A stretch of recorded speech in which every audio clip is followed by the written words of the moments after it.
मेरा नाम हर्षित है। मैं अपनी बेरोजगारी से बड़ा ही परेशान था और जगह जगह नौकरी ढूंढ ढूंढ कर थक चुका था। एक जगह मेरा इंटरव्यू था, लेकिन मुझे वहाँ भी नौकरी नहीं मिली थी। मैं वहाँ से आ रहा था, गर्मी बहुत तेज थी।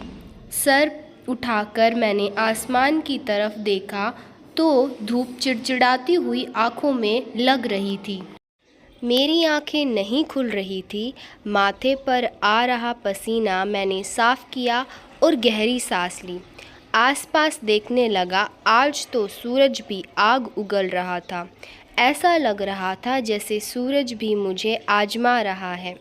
पहले धक्के अपनी ज़िंदगी से तंग आकर मैं खा रहा था, वहीं मेरे लिए बहुत थी कि आज इस गर्मी ने भी मेरा दिमाग ख़राब कर दिया था।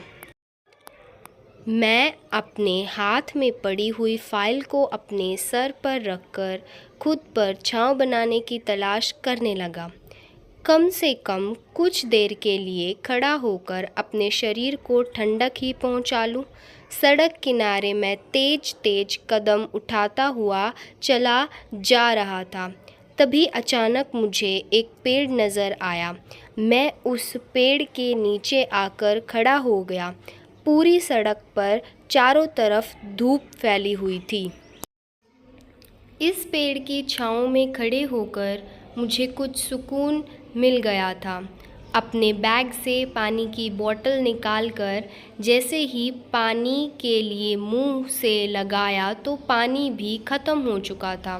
पानी की एक बूंद भी बोतल के अंदर मौजूद नहीं थी। प्यास की वजह से मेरा बुरा हाल हो चुका था। दूर दूर तक कहीं भी मुझे नल नज़र नहीं आ रहा था। प्यास से गला सूखा जा रहा था। हर कोई अपने अपने कामों में बिजी था। एक मैं ही था जो बेरोज़गार और कोटा भाग्य लेकर पैदा हुआ था। बचपन से लेकर जवानी तक पहुँचते पहुँचते मैं बहुत सारे सबक सीख लिए थे। पानी की खाली बोतल लेकर मैं आसपास नज़र दौड़ाने लगा कि कहीं से पानी का अरेंजमेंट हो जाए, लेकिन मुझे कहीं भी पानी नज़र नहीं आ रहा था।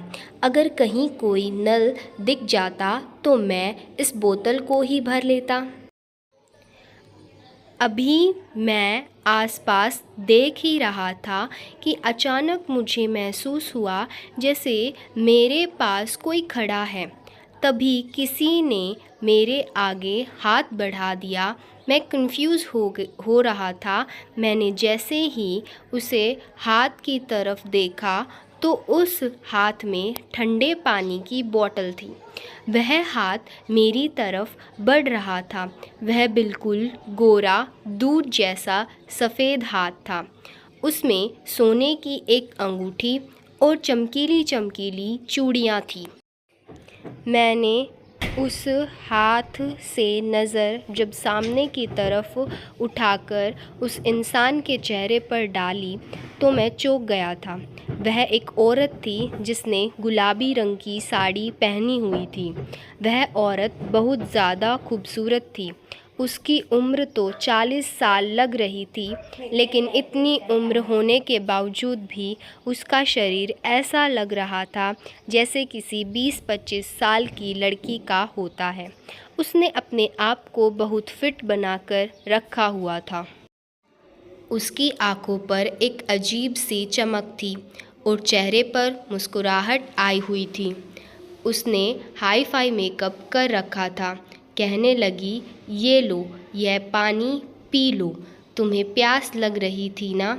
मैं वहाँ दूर से खड़ी हुई तुम्हें काफ़ी देर से देख रही हूँ। तुम मुझे कुछ परेशान नज़र आ रहे हो। जैसे तुम्हारी हालत है, तुम्हारी हालत को देखकर लगता है कि तुम बहुत ज़्यादा ही परेशान होकर आ रहे हो। मैंने भी ठंडे पानी की बोतल को पकड़ा और वहीं पर खड़े होकर पानी पीने लगा, क्योंकि अब मैं ज़्यादा देर पानी के बिना नहीं रह सकता था। मुझे बहुत तेज़ प्यास लग रही थी। एक ही साथ मैं वह पानी ख़त्म कर चुका था। मैंने वह बोतल उस औरत को वापस कर दी। वह इतनी ज़्यादा खूबसूरत थी कि आसपास के काफ़ी सारे मर्द उसे घूर घूर कर देख रहे थे। वह एक बड़ी सी गाड़ी में आई हुई थी, देखने में काफ़ी अमीर लग रही थी। उसका गेटअप बता रहा था कि वह बहुत अमीर और अच्छे परिवार से बिलोंग करती है। मैंने उसे औरत को थैंक यू कहा और उन्हें बताया कि जी मैं यहाँ पर पास में ही अपने जॉब इंटरव्यू के लिए आया था। काफ़ी टाइम से जॉब ढूंढ रहा हूँ लेकिन जॉब नहीं मिल रही। मैं हिंदुस्तान के कई बेरोज़गार लड़कों में से ही एक हूँ। काफ़ी जगह पर नौकरी के लिए इंटरव्यू दे चुका हूँ लेकिन हर बार मेरी किस्मत मुझे सिर्फ़ अंगूठा दिखा देती है। जानता हूँ कि हर जगह शॉर्ट्स के थ्रू ही नौकरी मिल पाती है लेकिन मेरी शॉर्ट्स लगाने वाला तो कोई भी नहीं है। मेरा इतना पढ़ा लिखा होने का भी कोई फ़ायदा नहीं है। फ़िलहाल आपका थैंक यू।